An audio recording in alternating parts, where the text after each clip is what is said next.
Hello everyone, कैसे हैं आप सब। आशा करती हूँ आप सभी अच्छे होंगे, खुश होंगे, खुशहाल होंगे। मैं कविता आप सभी का मेरे यूट्यूब चैनल हिंदी साहित्य और ज्ञान में स्वागत करती हूँ। आज की वीडियो मोस्ट इम्पॉर्टेंट वीडियो है क्योंकि आज की वीडियो में हिंदी साहित्य के भक्ति काल से संबंधित कुल 300 प्रश्न दिए गए हैं जो आपके एग्जाम की दृष्टि से अति महत्वपूर्ण हैं। तो आइए क्वेश्चन आंसर देखते हैं।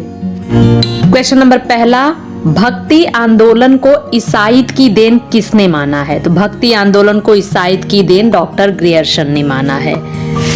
नेक्स्ट देखते हैं सेकंड क्वेश्चन नंबर, भक्ति काव्य को भारतीय चिंताधारा का स्वाभाविक विकास किसने माना है। तो भक्ति काव्य भारतीय चिंताधारा का स्वाभाविक विकास माना है पंडित हजारी प्रसाद द्विवेदी ने। क्वेश्चन नंबर तीसरा, पराजय के बाद व्यक्ति अपनी आध्यात्मिक श्रेष्ठता प्रदर्शित करना चाहता है, यही मनोवृत्ति भक्ति आंदोलन का स्रोत है। उपर्युक्त कथन किसका है। बाबू गुलाब राय का। नेक्स्ट देखते हैं क्वेश्चन नंबर 4, भक्ति काल को हिंदी साहित्य का स्वर्ण युग किसने कहा। भक्ति काल को हिंदी साहित्य का स्वर्ण युग श्याम सुंदर दास ने कहा, डॉक्टर श्याम सुंदर दास। फिफ्थ प्रश्न, हिंदी साहित्य के इतिहास में नामकरण की दृष्टि से कौन सा काल सबसे कम विवादास्पद रहा है, यानी कौन से काल में कम विवाद रहे हैं। तो वह है भक्ति काल। क्वेश्चन नंबर 6, भक्ति को धर्म का रसात्मक किसने कहा है। तो भक्ति को धर्म का रसात्मक आचार्य रामचंद्र शुक्ल ने कहा है। क्वेश्चन नंबर 7 की तरफ चलते हैं। भक्ति काल को हिंदी साहित्य का स्वर्ण युग कहा जाता है, क्यों कहा जाता है। क्योंकि इस काल की रचनाएं अत्यंत लोकप्रिय और उत्कृष्ट हैं। चलिए नेक्स्ट देखते हैं 8वां प्रश्न, भक्ति आंदोलन को इस्लामी आक्रमण से पराजित हिंदू जनता की असहाय और निराश मन स्थिति से किसने जोड़ा है। तो इसे जोड़ा है आचार्य रामचंद्र शुक्ल ने। क्वेश्चन नंबर 9, भक्ति द्राविड़ी उपजी लाए रामानंद, यह युक्ति किसकी है। यह युक्ति किसकी है या किसने कहा है। यह कबीर ने कहा है कि भक्ति द्राविड़ी उपजी लाए रामानंद। क्वेश्चन नंबर 10, रामानुजाचार्य के गुरु कौन थे। तो रामानुजाचार्य के गुरु थे कांचीपुर। क्वेश्चन नंबर 11 की तरफ बढ़ते हैं। किसके भक्ति परक गीतों का संकलन अभंग के नाम से जाना जाता है।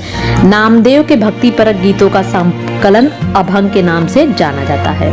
क्वेश्चन नंबर 12, हिंदी भक्ति काव्य का शुभारंभ किसकी रचनाओं से माना गया है। तो नामदेव की रचनाओं से माना गया है। 13 क्वेश्चन नंबर, दिव्य प्रबंधम काव्य संकलन किसका है। तो यह अलवार भक्तों का है। अलवार का शाब्दिक अर्थ क्या है। तो अलवार का शाब्दिक अर्थ मग्न होना है। क्वेश्चन नंबर 15, निर्गुण और सगुण दोनों प्रकार की भक्ति का प्रमुख लक्षण क्या है। भगवत विषयक रति और अनन्यता। क्वेश्चन नंबर 16, नम्मालवार के गीतों का सबसे पहले संपादन किसने किया है। तो यह नाथ मुनि ने किया है। क्वेश्चन नंबर 17, अलवार गायकों की संख्या कितनी थी। तो अलवार गायकों की संख्या 12 थी। क्वेश्चन नंबर 18, अलवार महिला संत का क्या नाम है। तो अलवार महिला संत का नाम आंडाल है। क्वेश्चन नंबर 19, रामानुजाचार्य ने किसकी उपासना पर जोर दिया है। तो विष्णु की उपासना पर रामानुजाचार्य ने जोर दिया है।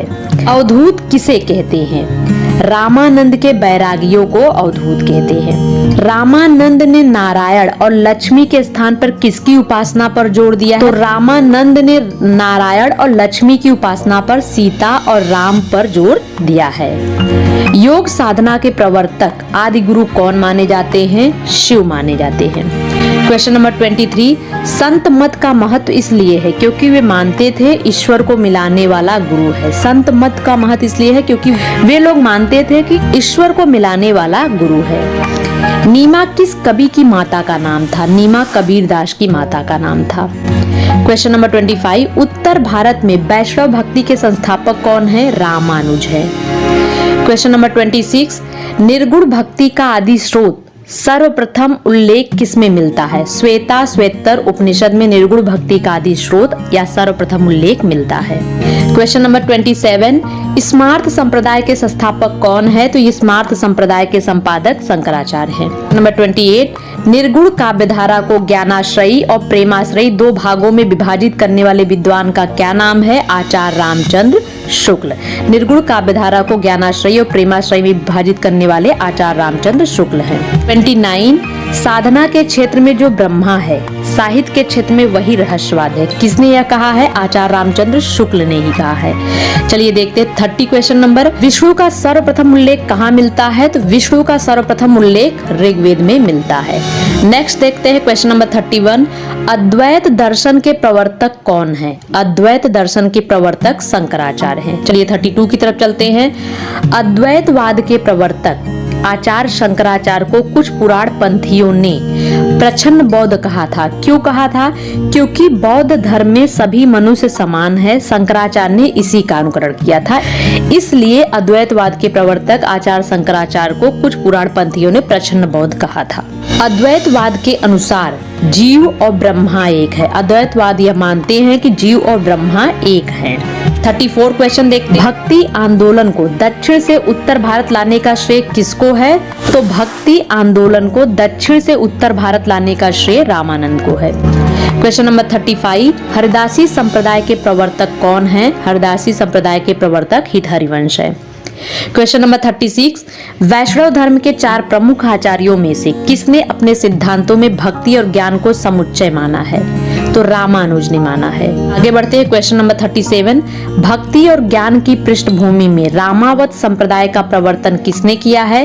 तो भक्ति और ज्ञान की पृष्ठभूमि में रामावत संप्रदाय का प्रवर्तन रामानंद ने किया है। 38 क्वेश्चन नंबर। वारकरी संप्रदाय के प्रवर्तक कौन है? ज्ञानेश्वर है। Question number 39। श्री संप्रदाय के प्रवर्तक आचार्य कौन है? आचार्य रामानुज। रुद्र संप्रदाय के प्रवर्तक कौन है? विष्णु स्वामी। Question number 41। जंभनाथ ने अपने मत का प्रचार करने के लिए किस संप्रदाय की स्थापना की? जंभनाथ ने अपने मत का प्रचार करने के लिए विष्णुवी संप्रदाय की स्थापना की। आगे देखते हैं क्वेश्चन नंबर 42। कबीर की वाणी का संग्रह बीजक कहलाता है। इसके कितने भाग हैं? इसके 3 भाग हैं। कबीर की वाणी का संग्रह बीजक कहलाता है और इसके 3 भाग हैं। नेक्स्ट देखते हैं क्वेश्चन नंबर 43। ज्ञानमार्गी कवियों को किस नाम से पुकारा जाता है? तो ज्ञानमार्गी कवियों को संत कवि कहा जाता है। Question number 44। भक्तमाल के रचनाकार कौन है? नाभादास। Question number 45। 84 वैष्णवन की वार्ता और 200 वैष्णवन की वार्ता वस्तुतः क्या है? यह एक जीवन वृत्त है। भक्त नामावली के लेखक कौन है? ध्रुवदास है। Question number 47। भक्ति विवेक में किसकी रचना है? भक्ति विवेक में मलूकदास की रचना है। 48 क्वेश्चन नंबर। मूल गोसाई चरित के रचनाकार कौन है? वेणी माधव दास है। मूल गोसाई चरित में किसका जीवन चरित वर्णित है? मूल गोसाई चरित में तुलसीदास का जीवन चरित वर्णित है। Question number 50। श्री गुरु ग्रंथ साहब का संकलन किसने किया है? श्री गुरु ग्रंथ साहब का संकलन गुरु अर्जुन देव ने किया है। Question number 51। ज्ञान बोध के रचनाकार कौन है? ज्ञान बोध के रचनाकार मलूकदास है। 52 क्वेश्चन नंबर। निर्गुण संत कवियों में सर्वाधिक शास्त्रज्ञ और सुशिक्षित संत कौन थे? तो वह सुंदरदास थे। हिंदी भक्ति साहित्य को प्रभावित करने वाले राधा वल्लभी संप्रदाय का संबंध किससे जोड़ा जाता है? तो राधा वल्लभी संप्रदाय का संबंध सनक संप्रदाय से जोड़ा जाता है। Question number 54। राधा वल्लभी संप्रदाय के प्रवर्तक कौन है? हित हरिवंश। देखते हैं क्वेश्चन नंबर 55। भक्ति पर एक वर्ग विशेष के एकाधिकार को समाप्त करने की घोषणा किसने की थी? भक्ति पर एक वर्ग विशेष के एकाधिकार को समाप्त करने की घोषणा रामानुजाचार्य ने की थी। सनक संप्रदाय को किस नाम से जाना जाता है? तो सनक संप्रदाय को द्वैताद्वैतवाद के नाम से जाना जाता है। चलिए क्वेश्चन नंबर 57 देखते हैं। किस मत का प्रधान धर्म ग्रंथ गीता है? भागवत का प्रधान धर्म ग्रंथ गीता है। देखते हैं क्वेश्चन नंबर 58। सूफी कवियों की मुख्य भाषा क्या है? तो सूफी कवियों की मुख्य भाषा अवधी है। Next question number 59। आचार्य रामचंद्र शुक्ल ने प्रेमाख्यान परंपरा का प्रवर्तक या प्रथम कवि किसे माना है? तो आचार्य रामचंद्र शुक्ल ने प्रेमाख्यान परंपरा का प्रवर्तक या प्रथम कवि कुतुबन को माने हैं। Question number 60। आचार्य शंकराचार्य के मायावाद या अद्वैतवाद का खंडन कर जीव की स्थिति में सत्य की भावना किसने उपस्थित की थी? रामानुज ने उपस्थित की थी। Question number 61। वह संप्रदाय जिसमें कृष्ण ब्रह्मा है और उनकी भक्ति भक्ति ही ब्रह्मा के पाने का एकमात्र साधन है और उसमें राधा मान नहीं है। कौन सा संप्रदाय है? द्वैतवाद संप्रदाय है। क्वेश्चन नंबर 62, कृष्ण के साथ राधा की महानता किस संप्रदाय की विशेषता है? सनक संप्रदाय। सनक संप्रदाय में कृष्ण के साथ राधा की महानता है, लेकिन द्वैत संप्रदाय में कृष्ण के साथ राधा की मान्यता नहीं है। क्वेश्चन नंबर 63, रामानुजाचार्य के श्री संप्रदाय को व्यापक और लोकप्रिय बनाने का श्रेय किसे जाता है? तो यह रामानंद को जाता है। क्वेश्चन नंबर 64, भक्ति मार्ग में सर्वाधिक जाति पात का भेदभाव, यहाँ पे भेदभाव है, निरर्थक किसने माना है? रामानंद ने माना है। क्वेश्चन नंबर 65, कबीर का प्राकट स्थल क्या है? तो कबीर का प्राकट स्थल लहरतारा है। क्वेश्चन नंबर 66, निर्गुण संतों की विचारधारा के बीच किसमें मिलते हैं? सिद्धनाथ कवियों की रचनाओं में मिलते हैं। वह भक्त संत जो कृष्ण का उपासक नहीं था, कौन था? रामानंद। आगे देखते हैं क्वेश्चन नंबर 68, सिखों के 5वें गुरु अर्जुन देव द्वारा संपादित श्री गुरु ग्रंथ साहब में किसकी कविता संग्रहित नहीं है? तो तुलसीदास की कविता संग्रहित। रामानंद किसकी शिष्य परंपरा में है? रामानंद रामानुजाचार्य की शिष्य परंपरा में है। क्वेश्चन नंबर 70, ज्ञान मार्गी यानी निर्गुण शाखा का एक छत्र सम्राट किसे माना गया है? कबीर को माना गया है। समग्र भक्तिकालीन काव्य पर कौन सी विशेषता लागू होती है? अहंकार का त्याग। समग्र भक्तिकालीन काव्य पर अहंकार का त्याग यह विशेषता लागू होती है। चलिए देखते हैं 72 क्वेश्चन नंबर, कबीर की भाषा को पंचमेल खिचड़ी किसने कहा है? बाबू श्याम सुंदर दास ने कहा है। वह ग्रंथ जिसमें कबीर के आविर्भाव काल का स्पष्ट उल्लेख मिलता है, कौन सा ग्रंथ है? कबीर चरित्र बोध। क्वेश्चन नंबर 74, कबीर की भाषा को सदुक्कड़ी किसने कहा है? तो आचार्य रामचंद्र शुक्ल ने कहा है। कबीर के साहित्य में किस तत्व की प्रधानता है? तो कबीर के साहित्य में संदेश तत्व की प्रधानता है। क्वेश्चन नंबर 76, हिंदी का निर्गुण काव्य किस संप्रदाय से प्रभावित माना जाता है? तो हिंदी का निर्गुण काव्य नाथ संप्रदाय से प्रभावित माना जाता है। कबीर के दोहे किस नाम से जाने जाते हैं? साखी के नाम से जाने जाते हैं। क्वेश्चन नंबर 78, संत साहित्य का स्वरूप क्या है? तो संत साहित्य का स्वरूप मुक्तक काव्य है। चलिए देखते हैं 79 क्वेश्चन नंबर, कबीर के गुरु कौन थे? कबीर के गुरु रामानंद थे। क्वेश्चन नंबर 80, कबीर का दार्शनिक चिंतन क्या है? कबीर का दार्शनिक चिंतन रहस्यवादी है। रहस्यवादी संत कवियों में कबीर को सर्वोच्च किसने माना है? तो डॉक्टर श्याम सुंदर दास ने सर्वोच्च माना है। निर्गुण साधक भक्ति कवियों में काल क्रमानुसार प्रथम उल्लेख किसका है? तो काल क्रमानुसार प्रथम उल्लेख ज्ञानदेव का है। 83, सुरती से क्या आशय है? सुरती से आशय है आनंद का अनुभव। क्वेश्चन नंबर 84, निरति से क्या आशय है? निरति से आशय है जगत प्रपंच से विरक्ति। इस संत कवियों का ब्रह्मा या परम तत्व एकेश्वरवादी विचारधारा से पुष्टि किसके निकट है? तो अद्वैतवाद के निकट है। क्वेश्चन नंबर 86, कबीर के मरने के उपरांत उनकी गद्दी किसने संभाली थी? धर्मदास ने संभाली थी। 87 क्वेश्चन नंबर, कबीर किस मुगल शासक के समकालीन थे? सिकंदर लोदी के समकालीन थे। क्वेश्चन नंबर 88, कबीर का निधन कहाँ हुआ था? कबीर का निधन मगहर में हुआ था। नंबर, कबीर की पत्नी का क्या नाम था? कबीर की पत्नी का नाम लोई था। कबीर परिचय के रचयिता कौन है? तो अनंत दास है। क्वेश्चन नंबर, उलटबासी का क्या अर्थ है? तो उलटबासी का अर्थ है विशिष्ट प्रतीकात्मक काव्य शैली। कबीर की उलटबासियों का मुख्य उद्देश्य क्या है? तो कबीर की उलटबासियों का मुख्य उद्देश्य काव्य का मर्म समझने के लिए जिज्ञासा पैदा करना। चलिए आगे बढ़ते हैं 93 क्वेश्चन नंबर को देखते हैं। कबीर को बिना महाकाव्य लिखे महाकवि किसने माना है? तो राम स्वरूप चतुर्वेदी ने बिना महाकाव्य लिखे कबीर को महाकवि माना है। क्वेश्चन नंबर 94, दादू पंथ पहले किस नाम से प्रसिद्ध था? दादू पंथ पहले परम ब्रह्म संप्रदाय के नाम से प्रसिद्ध था। धर्मदास का प्रसिद्ध ग्रंथ कौन सा है? धर्मदास का प्रसिद्ध ग्रंथ सुख निधान है। चलिए क्वेश्चन नंबर 96 को देखते हैं। भक्ति काव्य का मूल अर्थ क्या है? तो भक्ति काव्य का मूल अर्थ भक्ति है। 97 क्वेश्चन को देखते हैं। संतों ने नारी के किस रूप की निंदा की है? तो संतों ने नारी के कामनी रूप की निंदा की है। क्वेश्चन नंबर 98, संत साधना का साहित्यिक रूप का प्रारंभ कहाँ से हुआ था? तो संत साधना के साहित्यिक रूप का प्रारंभ पंढरपुर से हुआ था। 99, सिख संप्रदाय के प्रवर्तक और प्रथम गुरु कौन है? तो सिख संप्रदाय के प्रवर्तक और पहले गुरु गुरु नानक देव हैं। आइए देखते हैं क्वेश्चन नंबर 100, नानक दर्शन का सार तत्व क्या है? तो नानक दर्शन का सार तत्व जपू जी है। क्वेश्चन नंबर 101, कबीर अपने परम तत्व को राम कहते हैं, इसी परम तत्व को गुरु नानक ने क्या कहा है? तो कबीर अपने परम तत्व को राम कहते हैं, तो इसी परम तत्व को गुरु नानक ने शब्द कहा है। आगे देखते हैं क्वेश्चन नंबर 102, नानक देव जी के पदों को गुरु ग्रंथ साहब में किस प्रकरण में संकलित किया गया है? तो महला।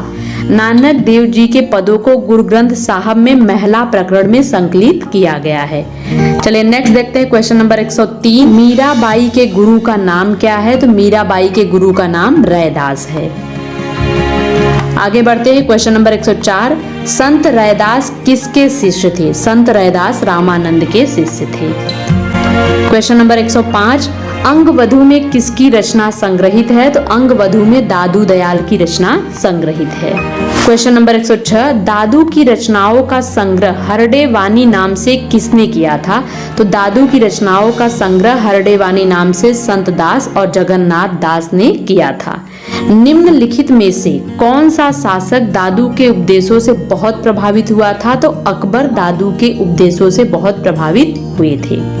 क्वेश्चन नंबर 108, दादू दयाल के साहित्य की सबसे प्रमुख विशेषता क्या है? दादू दयाल के साहित्य की सबसे प्रमुख विशेषता थी सरल और बोधगम्य भाषा। क्वेश्चन नंबर 109, दादू साहब ने किस संप्रदाय की स्थापना की है? तो दादू साहब ने परम ब्रह्म संप्रदाय की स्थापना की है। आगे देखते हैं क्वेश्चन नंबर 110, निर्गुण पंथियों में सर्वाधिक शिक्षित संत कौन है? तो निर्गुण पंथियों में सर्वाधिक शिक्षित संत सुंदर दास हैं। ज्ञान समुद्र और सुंदर विलास के रचयिता कौन है? ज्ञान समुद्र और सुंदर विलास के रचयिता सुंदर दास हैं। क्वेश्चन नंबर 112, मलूक दास की रचनाओं में सर्वाधिक महत्वपूर्ण है ज्ञान बोध। मलूक दास की रचनाओं में सबसे महत्वपूर्ण रचना है ज्ञान बोध। क्वेश्चन नंबर 113, भक्ति काल की वह वीर काव्य कृति जिसमें राणा प्रताप का यशोगान हुआ है, तो वह कृति है दूर साजी आढ़ा कृत की रचना विरुद्ध छिहत्तरी में। आगे देखते हैं क्वेश्चन नंबर 114, सूफी शब्द के उत्पत्ति के मूल से किस शब्द को सर्वाधिक मान्यता मिली है? तो सूफ। सूफी शब्द के उत्पत्ति के मूल से सूफ शब्द को सर्वाधिक मान्यता मिली है।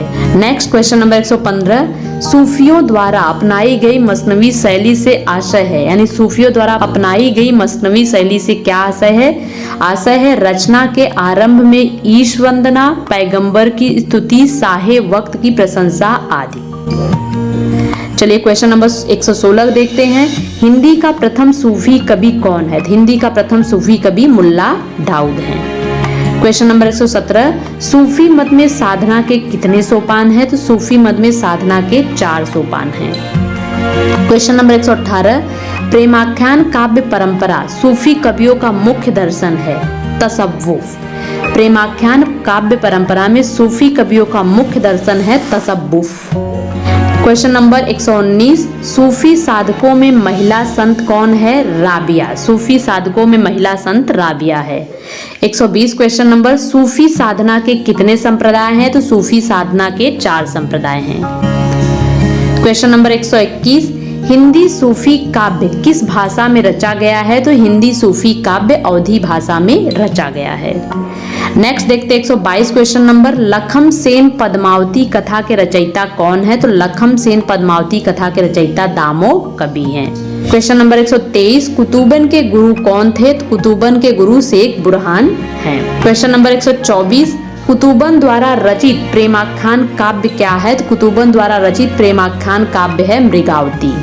नेक्स्ट, मधुमालती के रचनाकार कौन है? तो मधुमालती के रचनाकार मंझन जी हैं। मधुमालती प्रेमाख्यान काव्य का नायक कौन है? तो मधुमालती प्रेमाख्यान काव्य के नायक मनोहर हैं। क्वेश्चन नंबर 127, मुल्ला दाऊद की रचना चंदायन किस लोक कथा पर आधारित है? तो मुल्ला दाऊद की रचना चंदायन चनैनी लोक कथा पर आधारित है। चंदायन में अलौकिक सत्ता का प्रतीक कौन है? चंदायन में अलौकिक सत्ता का प्रतीक चंदा को माना गया है।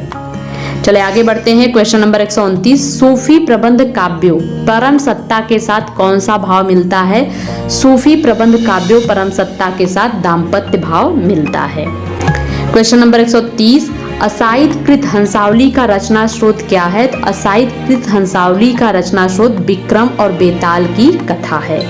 क्वेश्चन नंबर 131 देखते हैं। सूफी कवि प्रेमाश्रयी काव्यधारा के कवि कहे गए हैं। क्यों कहे गए हैं? क्योंकि सूफी काव्य में प्रेम की उत्कृष्ट विरह व्यंजना और प्रतीकात्मकता है, इसलिए सूफी कवि प्रेमाश्रयी काव्यधारा के कवि कहे गए हैं।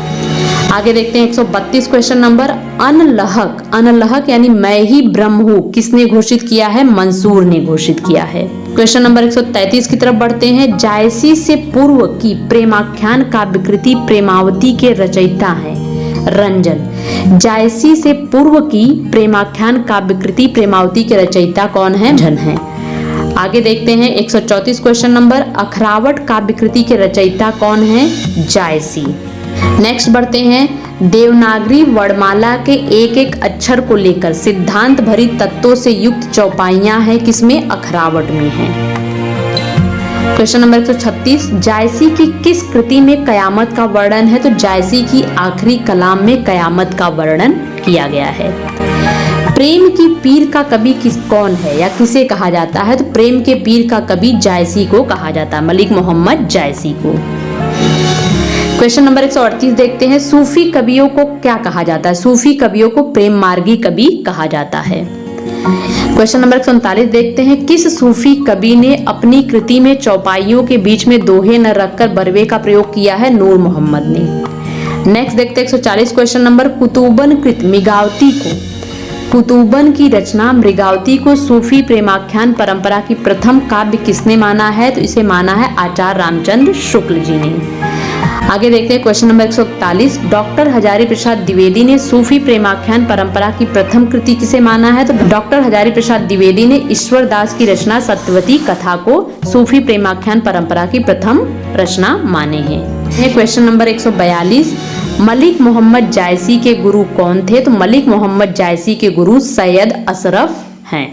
Question number 143। सूफी कवियों का सबसे प्रिय अलंकार कौन सा है? तो सूफी कवियों का सबसे प्रिय अलंकार समासोक्ति है। Question number 144। भारतीय अद्वैतवाद में जो स्थान माया का है, सूफी काव्य में वही स्थान किसका है? शैतान का है। चलिए आगे बढ़ते 145 क्वेश्चन नंबर को देखते हैं। पद्मावत को प्रकाश में लाने का श्रेय किस आलोचक को जाता है? तो पद्मावत को प्रकाश में लाने का श्रेय आचार्य रामचंद्र शुक्ल को जाता है। Question number 146। पद्मावत की कथा वस्तु के पूर्वार्ध भाग को आलोचकों ने क्या माना है? पद्मावत की कथा वस्तु के पूर्वार्ध भाग को आलोचकों ने काल्पनिक माना है। Question number 147। पद्मावत में पद्मिनी किसका प्रतीक है? पद्मावत में पद्मिनी परम सत्ता का प्रतीक है। Question number 148। पद्मावत की भाषा क्या है? तो पद्मावत की भाषा साहित्यिक अवधि है। Question number 149। पद्मावत का कौन सा खंड हिंदी साहित्य की अनुपम निधि माना जाता है? पद्मावत का नागमती वियोग खंड हिंदी साहित्य की अनुपम निधि माना जाता है। आगे बढ़ते क्वेश्चन नंबर 150। किस ग्रंथ को पद्मावत की छाया कहा गया है? तो चित्रावली को पद्मावत की छाया कहा गया है। Question number 151। किस काव्य ग्रंथ का कथानक पद्मावत से प्रभावित है? छिताई वार्ता काव्य ग्रंथ का कथानक पद्मावत से प्रभावित है। आगे बढ़ते 152 क्वेश्चन नंबर देखते हैं। केवल दोहा छंद में रचित प्रेमाख्यान काव्य है, कौन सा काव्य है? गणपति की रचना माधवानल काम कंदला दोहा छंद में रचित ये प्रेमाख्यान काव्य है। Question number 153। ईश्वर दास कृत यानी ईश्वर दास की रचना सत्यवती कथा का नायक कौन है? तो ईश्वर दास की रचना सत्यवती कथा का नायक ऋतुपर्ण है। Question number 154। उस्मान कृत चित्रावली का नायक कौन है? यानी उस्मान की रचना चित्रावली के नायक कौन है? सुजान है। तो 55 क्वेश्चन नंबर। सर्वाधिक प्रेमाख्यान काव्य ग्रंथ के रचयिता कौन है? तो सर्वाधिक प्रेमाख्यान काव्य ग्रंथ के रचयिता जान कवि हैं। Question number 156। रस रतन के रचयिता कौन है? तो रस रतन के रचयिता पोहकर कवि हैं। नेक्स्ट बढ़ते हैं 157 क्वेश्चन नंबर पर। हिंदी का प्रथम प्रामाणिक और बड़ा महाकाव्य कौन सा है? तो हिंदी का प्रथम प्रामाणिक और बड़ा महाकाव्य है पद्मावत। Question number 158। हिंदी राम भक्ति काव्यधारा के आदि प्रवर्तक कौन है? तो हिंदी राम भक्ति काव्यधारा के आदि प्रवर्तक रामानंद जी हैं। Question number 159। महाभारत के किस शीर्षक में विष्णु के 6 अवतारों का उल्लेख है तो महाभारत के अनुगीता शीर्षक में विष्णु के 6 अवतारों का उल्लेख है। यह राम की भावना किस पुराण में मानी गई है? तो राम की भावना वायु पुराण में मानी गई है। आगे बढ़ते हैं, क्वेश्चन नंबर 161, राम की पादुका के अवतार कौन माने गए हैं? तो राम की पादुका के अवतार काटकोप माने गए हैं। 7वें अलवार भक्त का नाम जो राम के अनन्य भक्त थे कौन है? कुलशेखर। क्वेश्चन नंबर 163 देखते हैं, वाल्मीकि रामायण का भाषा अनुवाद किसने किया? वाल्मीकि रामायण का भाषा अनुवाद किसने किया है? तो वाल्मीकि रामायण का भाषा अनुवाद विष्णु दास ने किया है। चलिए आगे बढ़ते हैं, क्वेश्चन नंबर 164, तुलसीदास को कालिदास का वाल्मीकि किसने कहा है? तो तुलसीदास को कालिदास का वाल्मीकि नाभादास ने कहा है। क्वेश्चन नंबर 165 देखते हैं, गोस्वामी तुलसीदास के गुरु कौन थे? तो गोस्वामी तुलसीदास के गुरु नरहर दास थे। क्वेश्चन नंबर 166, तुलसीदास नाटक के रचयिता कौन है? तो तुलसीदास नाटक के रचयिता है जगन्नाथ प्रसाद चतुर्वेदी। क्वेश्चन नंबर 167, तुलसी चरित के रचनाकार कौन है? तो तुलसी चरित के रचनाकार है रघुवर दास। 168 क्वेश्चन नंबर, तुलसीदास को बुद्ध देव के बाद सबसे बड़ा लोकनायक किसने माना है? डॉक्टर ग्रियर्सन ने माना है। 169 क्वेश्चन नंबर, राम काव्यधारा की सबसे प्रमुख भाषा कौन सी है? राम काव्यधारा की सबसे प्रमुख भाषा अवधी है। क्वेश्चन नंबर 170, तुलसीदास के अलौकिक घटनाओं का चित्रण किसमें हुआ है? तो तुलसीदास के अलौकिक जो घटना का चित्रण है वो गोसाई चरित में हुआ है। आगे बढ़ते क्वेश्चन नंबर 171 देखते हैं, तुलसीदास पर चलता फिरता तुलसी तरु किसने कहा था? तुलसीदास पर चलता फिरता तुलसी तरु मधुसूदन सरस्वती ने कहा था।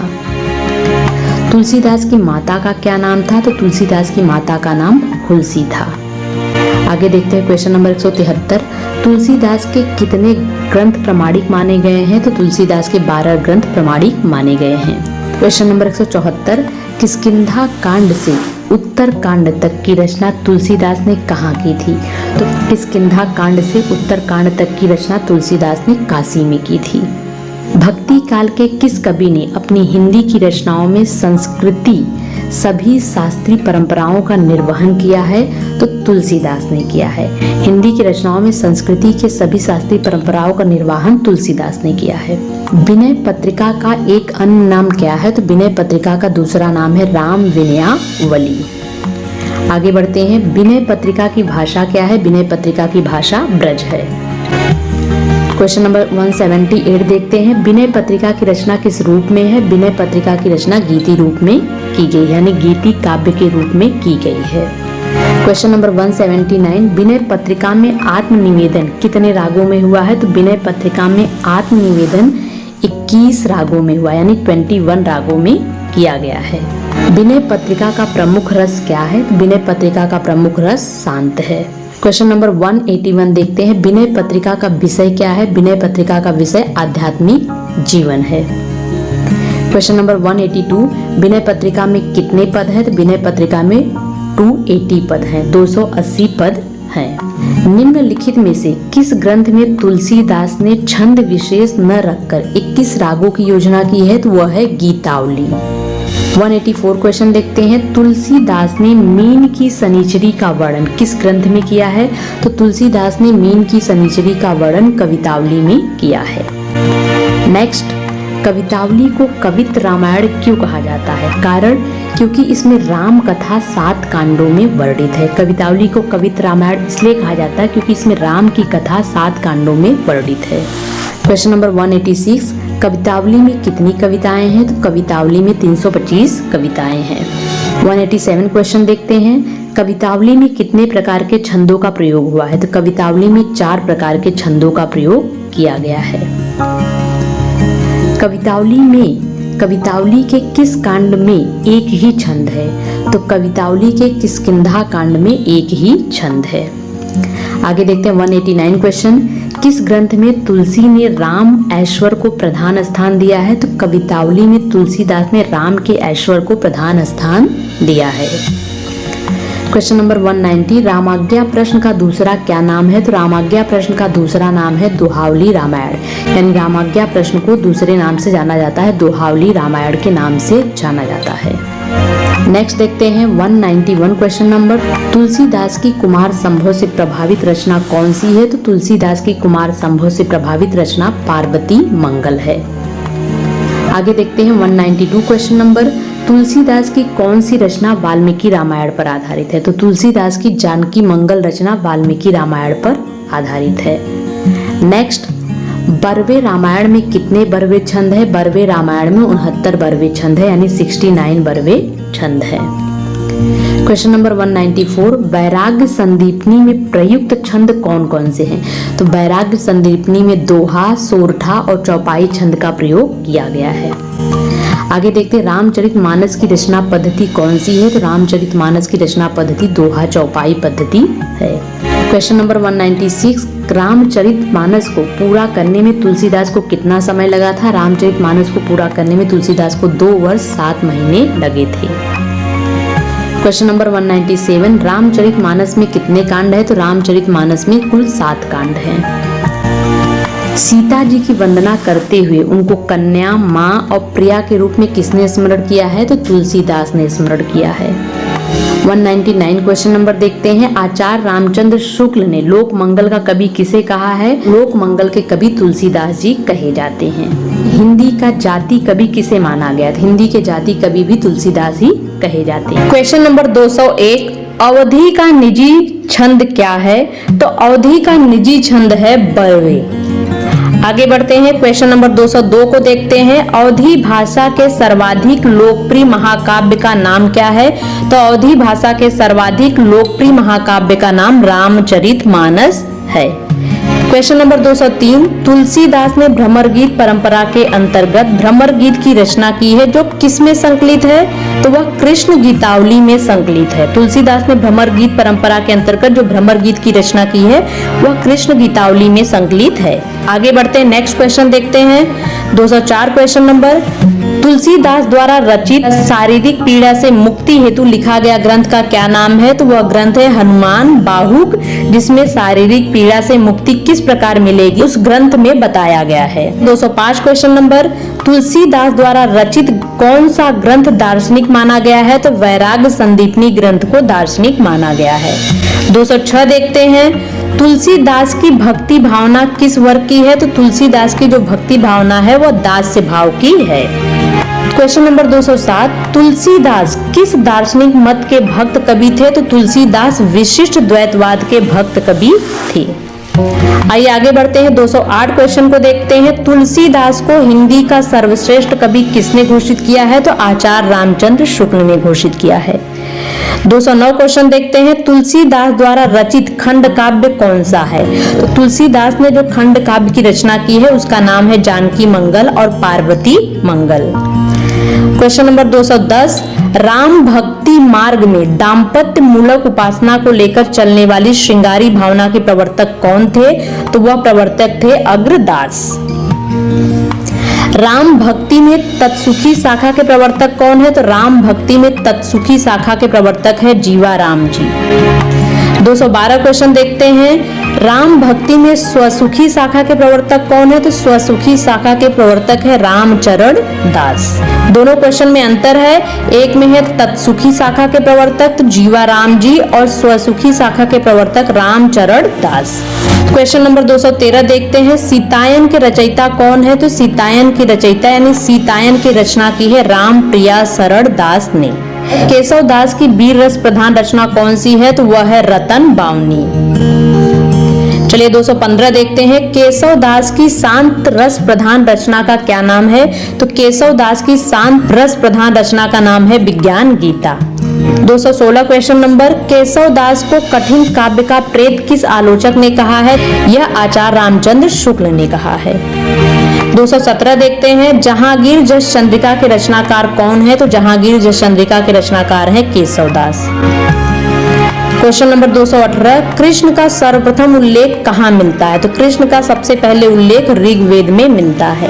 क्वेश्चन नंबर 219, श्री कृष्ण को विष्णु का अवतार किस ग्रंथ में माना गया है? तो श्री कृष्ण को विष्णु का अवतार भगवत गीता में माना गया है। क्वेश्चन नंबर 220, हिंदी क्षेत्र में कृष्ण भक्ति का सर्वप्रथम प्रचार करने वाले आचार्य कौन हैं? तो हिंदी क्षेत्र में कृष्ण भक्ति का प्रचार करने वाले आचार्य हैं वल्लभाचार्य जी। क्वेश्चन नंबर 221, पुष्टि मार्ग का प्रवर्तन किसने किया है? तो पुष्टि मार्ग का प्रवर्तन वल्लभाचार्य ने किया है। क्वेश्चन नंबर 222, वल्लभाचार्य ने किसकी उपासना पर बल दिया है? तो वल्लभाचार्य ने कृष्ण की उपासना पर बल दिया है। 223 देखते हैं, आचार्य, यहाँ पे मिस्टेक हो गया है, आचार्य वल्लभाचार्य के अनुसार जीव कितने प्रकार के होते हैं? तो आचार्य वल्लभाचार्य के अनुसार जीव 3 प्रकार के होते हैं। क्वेश्चन नंबर 224, भक्ति कालीन काव्य की सर्वप्रमुख भाषा कौन सी है? तो भक्ति कालीन काव्य की सबसे प्रमुख भाषा थी ब्रज भाषा। पुष्टि का अर्थ क्या है, यानी पुष्टि का क्या अर्थ होता है? तो पुष्टि का अर्थ होता है भगवत कृपा। चलिए आगे बढ़ते हैं, क्वेश्चन नंबर 226 देखते हैं, किस ग्रंथ में पुष्टि मार्ग की विशद व्याख्या की गई है? तो अणु भाष्य में पुष्टि मार्ग की विशद व्याख्या की गई है। 227 क्वेश्चन नंबर, सगुण भक्ति आंदोलन की काव्यात्मक अभिव्यक्ति का सर्वप्रथम प्रयास किसमें हुआ है? तो सगुण भक्ति आंदोलन की काव्यात्मक प्रवृत्ति का पहला प्रयास हुआ है कृष्ण भक्ति काव्य में। वल्लभ संप्रदाय किसके लिए प्रसिद्ध है? वल्लभ संप्रदाय वार्ता साहित्य के लिए प्रसिद्ध है। क्वेश्चन नंबर 229, चैतन्य महाप्रभु का दूसरा नाम क्या है? तो चैतन्य महाप्रभु का दूसरा नाम गौड़ी संप्रदाय है। चलिए आगे देखते हैं 230 क्वेश्चन नंबर, चैतन्य महाप्रभु ने किसकी शिक्षा दी है? तो चैतन्य महाप्रभु ने भक्ति की शिक्षा दी है। 231 क्वेश्चन नंबर, कृष्ण भक्ति का सर्वप्रथम और सर्व प्रमुख ग्रंथ कौन सा है? तो कृष्ण भक्ति का सबसे पहला और प्रमुख ग्रंथ है श्रीमद् भागवत। 232 क्वेश्चन नंबर देखते हैं, पुष्टि मार्ग का दार्शनिक आधार क्या है? तो पुष्टि मार्ग का दार्शनिक आधार शुद्ध द्वैतवाद है। आचार्य रामचंद्र शुक्ल ने जीवनोत्सव का कवि किसे कहा है? तो आचार्य रामचंद्र शुक्ल ने जीवन उत्सव का कवि सूरदास को कहा है। अष्टछाप की स्थापना किसने की है? तो अष्टछाप की स्थापना विट्ठलनाथ ने की है। आगे देखते 235 क्वेश्चन नंबर, अष्टछाप के कवियों में सर्वोपरि कौन है? तो अष्टछाप के कवियों में सर्वोपरि है सूरदास। अष्टछाप के कवि किस संप्रदाय से संबंध रखते हैं? तो अष्टछाप के कवि पुष्टि मार्ग संप्रदाय से संबंध रखते हैं। 237 क्वेश्चन नंबर देखते हैं, राम और कृष्ण की उपासना वैष्णव धर्म के नाम से क्यों जानी जाती है? क्योंकि राम और कृष्ण दोनों ही विष्णु के अवतार माने जाते हैं, इसलिए राम और कृष्ण की उपासना वैष्णव धर्म के नाम से जानी जाती है। सूरसागर क्या है? सूरसागर एक गीति काव्य है। क्वेश्चन नंबर 239, सूरदास को पुष्टि मार्ग का जहाज किसने कहा है? तो सूरदास को पुष्टि मार्ग का जहाज विट्ठलनाथ ने कहा है। सूरदास के सुप्रसिद्ध दृष्टकूट पदों का संग्रह किसमें है? तो सूरदास के सुप्रसिद्ध दृष्टकूट पदों का संग्रह साहित्य लहरी में है। 241 क्वेश्चन नंबर, कृष्ण भक्तों में उद्धव का अवतार किसे माना गया है? तो कृष्ण भक्तों में उद्धव का अवतार सूरदास को माना गया है। कृष्ण काव्यधारा के प्रवर्तक कौन है? कृष्ण काव्यधारा के प्रवर्तक वल्लभाचार्य जी हैं। चलिए 243 क्वेश्चन नंबर देखते हैं, कृष्ण भक्ति शाखा के सर्वश्रेष्ठ भक्त कवि कौन है?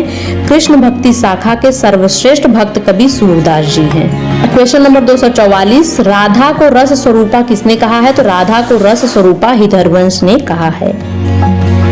क्वेश्चन नंबर 245, भक्ति निर्णय के रचयिता कौन है? तो भक्ति निर्णय के रचयिता विट्ठलनाथ हैं।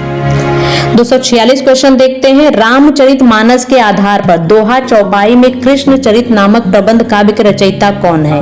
तो रामचरितमानस के आधार पर दोहा चौपाई में कृष्ण चरित नामक प्रबंध काव्य के रचयिता ब्रजवासी दास जी हैं। 247 क्वेश्चन नंबर, सूरदास मनमोहन किस संप्रदाय के प्रमुख कवि हैं? तो सूरदास मनमोहन गौड़ी संप्रदाय के प्रमुख कवि हैं। 248 क्वेश्चन देखते हैं, सूरसागर में कितने स्कंध हैं? सूरसागर में कुल 12 स्कंध हैं। 249, सूरसागर के प्रथम स्कंद में अधिकतर कौन सा पद है?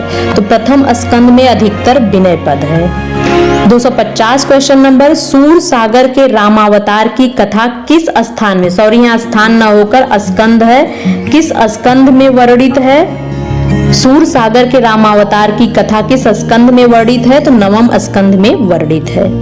क्वेश्चन नंबर 251, सूर सागर में कृष्ण का बाल जीवन किस स्कंद में वर्णित है? सूर सागर में कृष्ण का बाल जीवन 10वें स्कंद के पूर्वार्ध में वर्णित है। 252 क्वेश्चन देखते हैं। श्री कृष्ण के द्वारिका गमन से लेकर अंत तक की जीवनी सूर सागर के किस अंश में वर्णित है? द्वारिका गमन से लेकर अंत तक की जीवनी सूर सागर के 10वें उत्तरार्ध में वर्णित है। आगे देखते 253 क्वेश्चन नंबर। सूरदास द्वारा रचित भ्रमर गीत श्रीमद् भागवत के किस स्कंद पर आधारित है? सूरदास द्वारा रचित भ्रमर गीत श्रीमद् भागवत के किस स्कंद पर आधारित है? 10वें स्कंद पर आधारित है। क्वेश्चन नंबर 254 देखते हैं। सूरदास की राम कथा किस ग्रंथ से प्रभावित है? तो सूरदास की जो राम कथा है वो वाल्मीकि रामायण से प्रभावित है। 255 क्वेश्चन नंबर। सूर साहित्य का सबसे प्रमुख गुण क्या है? तो सूर साहित्य का सबसे प्रमुख गुण है माधुर्य गुण। रचना शिल्प की दृष्टि से सूर सागर किस प्रकार का काव्य है? रचना शिल्प की दृष्टि से सूर सागर गेय मुक्तक काव्य है। आगे देखते 257 क्वेश्चन नंबर। सूर सागर महाकाव्य की श्रेणी में क्यों नहीं आता? क्योंकि इसमें कथा संगठन और वर्णन शैली अव्यवस्थित है, इसलिए सूर सागर महाकाव्य की श्रेणी में नहीं आता है। 258 क्वेश्चन देखते हैं। सूरदास की किस रचना को सूर सागर माना जाता है? सूरदास की सूर सारावली रचना को सूर सागर माना जाता है। Question number 259। सूरदास का कौन सा ग्रंथ नायिका भेद से संबंधित है? तो साहित्य लहरी जो है वो नायिका भेद से संबंधित है। Question number 260। सूर सागर का सर्वाधिक मार्मिक और वाग वैद्यपूर्ण प्रसंग कौन सा है? सूर सागर का सर्वाधिक मार्मिक वाग वैद्यपूर्ण प्रसंग है भ्रमर गीत।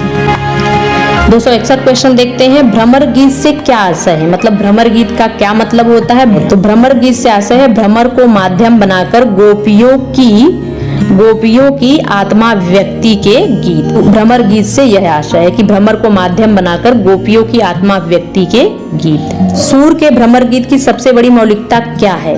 तो सूर के भ्रमर गीत की सबसे बड़ी मौलिकता है ज्ञान पर प्रेम की और योग पर भक्ति की विजय। 263 क्वेश्चन देखते हैं। छीत स्वामी किस धारा के कवि हैं? तो अष्टछाप धारा के कवि हैं। Question number 264। अष्टछाप के प्रमुख कवि नंददास किसके शिष्य थे? अष्टछाप के प्रमुख कवि नंददास विठलनाथ के शिष्य थे। Question number 265। सूरदास ने कितने भ्रमर गीतों की रचना की है? तो सूरदास ने 3 भ्रमर गीत की रचना की है। Question number 266। सूरदास का कौन सा भ्रमर गीत दोहा चौपाई छंद में है? तो सूरदास का पहला भ्रमर गीत यानी प्रथम भ्रमर गीत दोहा चौपाई छंद में है, क्योंकि सूरदास ने 3 भ्रमर गीतों की रचना की है, तो उसमें से जो प्रथम है वो दोहा चौपाई छंद में है। 267 क्वेश्चन नंबर। सूरदास का कौन सा भ्रमर गीत श्रीमद् भागवत का अनुवाद कहा जाता है? तो सूरदास का प्रथम भ्रमर गीत ही श्रीमद् भागवत का अनुवाद कहा जाता है। Question number 268। सूरदास का द्वितीय भ्रमर गीत कितने पदों का है? तो सूरदास का दूसरा जो भ्रमर गीत है वो केवल 1 पद का है। आगे देखते हैं 269 क्वेश्चन नंबर। सूरदास के पश्चात भ्रमर गीत काव्य परंपरा के सर्वाधिक लब्ध प्रतिष्ठित कवि कौन है? वह है नंददास। यानी सूरदास के पश्चात भ्रमर गीत काव्य परंपरा में सर्वाधिक लब्ध प्रतिष्ठित कवि नंददास माने गए हैं। 270 क्वेश्चन नंबर। गोस्वामी तुलसीदास की किस रचना में भ्रमर गीत परंपरा का निर्वाह हुआ है? तो कृष्ण गीतावली में भ्रमर गीत परंपरा का निर्वाह हुआ है। अयोध्या सिंह उपाध्याय हरिऔध के किस ग्रंथ में भ्रमर गीत परंपरा का निर्वाह हुआ है? अयोध्या सिंह उपाध्याय हरिऔध के प्रिय प्रवास में भ्रमर गीत परंपरा का निर्वाह हुआ है। Question number 272। आधुनिक काल में भ्रमर गीत परंपरा के अंतर्गत एक नया परिवर्तन आया है, वह परिवर्तन क्या है? तो आधुनिक काल में जो भ्रमर गीत परंपरा के अंदर परिवर्तन आया वह परिवर्तन है कि राधा कृष्ण और गोपियों का जन सेवक के रूप में प्रस्तुत किया जाना। 273 क्वेश्चन देखते हैं। आधुनिक काल की भ्रमर गीत परंपरा में अग्रणी कवि कौन है? तो आधुनिक काल में भ्रमर गीत परंपरा में अग्रणी सबसे हैं जगन्नाथ दास रत्नाकर। 274 क्वेश्चन नंबर, आधुनिक कालीन काव्य की वह दिव्य कृति जो भ्रमर गीत परंपरा के विकास को पूर्णतः समृद्धि प्रदान करती है, कौन सी है? वह है जगन्नाथ दास रत्नाकर की रचना उद्धव शतक। यह भ्रमर गीत परंपरा के विकास को पूर्णतः समृद्धि प्रदान करती है। रचना का नाम है उद्धव शतक, रचनाकार है जगन्नाथ दास रत्नाकर। क्वेश्चन नंबर 275, भ्रमर गीत परंपरा की वह काव्य कृति जिसमें व्यक्तिगत प्रेम के स्थान पर देश प्रेम की, गोपी विरह के स्थान पर यशोदा रूपी भारत माता की, दुख की, विवशता की, व्याकुलता की सजीव अभिव्यंजना हुई, वह काव्य कृति कौन सी है? वह काव्य कृति है भ्रमर दूत, जिसमें व्यक्तिगत प्रेम की जगह पे देश प्रेम और गोपी के विरह के स्थान पर यशोदा रूपी भारत माता के दुख और विवशता को व्याकुल किया गया, वह है भ्रमर दूत। आगे देखते 276 क्वेश्चन नंबर, अष्टछाप का वह कौन सा कवि है जिसके एक पद को सुनकर वल्लभाचार्य कई दिन तक बेहोश रहे? तो वह है परमानंद दास, जिसके एक पद को सुनकर वल्लभाचार्य कई दिन तक बेहोश रहे, और परमानंद दास अष्टछाप के कवि हैं। क्वेश्चन नंबर 277, सूरदास के अतिरिक्त अष्टछाप के दूसरे संगीतक कौन थे? तो गोविंद स्वामी सूरदास के बाद अष्टछाप के दूसरे संगीतक थे। क्वेश्चन नंबर 278, अष्टछापी कवियों में सूरदास के बाद वात्सल का सर्वश्रेष्ठ चित्रण करने वाले कवि कौन थे? तो अष्टछाप के कवियों में सूर के बाद वात्सल का सबसे अधिक चित्रण करने वाले कवि परमानंद दास जी थे। क्वेश्चन नंबर 279, अष्टछाप के कवियों में सर्वाधिक काव्य शास्त्री कवि कौन है? तो अष्टछाप के कवियों में सर्वाधिक काव्य शास्त्री कवि नंददास जी हैं। क्वेश्चन नंबर 280, रास पंचाध्यायी के रचयिता कौन है? तो रास पंचाध्यायी के रचयिता नंददास है। क्वेश्चन नंबर 281 देखते हैं, भ्रमर गीत परंपरा में भंवर गीत के रचनाकार कौन है? भ्रमर गीत परंपरा में भंवर गीत के रचनाकार कौन है? तो भंवर गीत के रचनाकार है नंददास। नंददास कृत रास पंचाध्यायी को हिंदी का गीत गोविंद किसने कहा? नंददास की जो रचना है रास पंचाध्यायी, उसे हिंदी का गीत गोविंद किसने कहा है? तो वियोगी हरि ने कहा है। 283 क्वेश्चन नंबर, नंददास की नायिका भेद संबंधी रचनाएं कौन सी है? नंददास की वह रचना कौन सी है जिसमें नायिका भेद का वर्णन किया गया है? तो वह रचना है विरह मंजरी और रस मंजरी। यहाँ पे बिरहा हो गया है, बिरहा नहीं है, विरह, विरह मंजरी और रस मंजरी। क्वेश्चन नंबर 284, नंददास कृत पर्यायवाची कोश कौन सा है? तो नाम मंजरी यह पर्यायवाची कोश है। आगे देखते 285 क्वेश्चन नंबर, अष्टछापी भक्तों में सूरदास के बाद सर्वाधिक ख्याति प्राप्त कवि कौन है? वह है नंददास। अष्टछाप के भक्तों में सूरदास के बाद सबसे ज्यादा ख्याति किस कवि को मिली है? तो नंददास को मिली है। रास पंचाध्यायी में कौन सा छंद प्रयुक्त है? तो रास पंचाध्यायी में रोला छंद प्रयुक्त है। आगे देखते 287 क्वेश्चन नंबर, जुगलमान चरित किसकी रचना है? यह कृष्णदास की रचना है। 288, अष्टछाप के किस भक्त कवि का संगीत सुनने के लिए कभी कभी तानसेन आते थे? तो अष्टछाप के भक्त कवि है गोविंद स्वामी, इनका संगीत सुनने के लिए कभी कभी तानसेन आते थे। 289 क्वेश्चन नंबर, निरंकुश अति निडर रसिक जस रसना गायो, भक्तमाल की यह पंक्ति जो है मीराबाई के लिए कही गई है। मीराबाई की उपासना किस भाव की थी? मीराबाई की उपासना माधुर्य भाव की थी। गीत गोविंद की टीका किसकी रचना है? गीत गोविंद की टीका मीराबाई की रचना है। आगे देखते हैं 292 क्वेश्चन नंबर, मीरा के काव्य की सबसे बड़ी विशेषता क्या है? तो मीरा के काव्य की सबसे बड़ी विशेषता यह थी कि भाव और भाषा की अकृत्रिमता। भाव और भाषा की अकृत्रिमता, यहाँ आ हो गया है, आ नहीं है, अकृत्रिमता। अमृत वर्षा करने वाला कवि किसे कहा गया है? तो अमृत की वर्षा करने वाला कवि रसखान को कहा गया है। 294 क्वेश्चन नंबर देखते हैं, रसखान का वास्तविक नाम क्या था? तो रसखान का वास्तविक नाम सैयद इब्राहिम था। रसखान के गुरु कौन थे? रसखान के गुरु विठलनाथ थे। 296 क्वेश्चन नंबर देखते हैं, प्रेम वाटिका के रचयिता कौन है? प्रेम वाटिका के रचयिता रसखान है। 297 क्वेश्चन नंबर देखते हैं, रहीम को खानखाना की उपाधि किसने दी थी? तो रहीम को खानखाना की उपाधि अकबर ने दी थी। 298 क्वेश्चन नंबर, रहीम की वह कृति यानी वह रचना कौन सी है जिसमें नगर में रहने वाली विभिन्न जाति की स्त्रियों का उल्लेख हुआ है? वह रचना है नगर शोभा।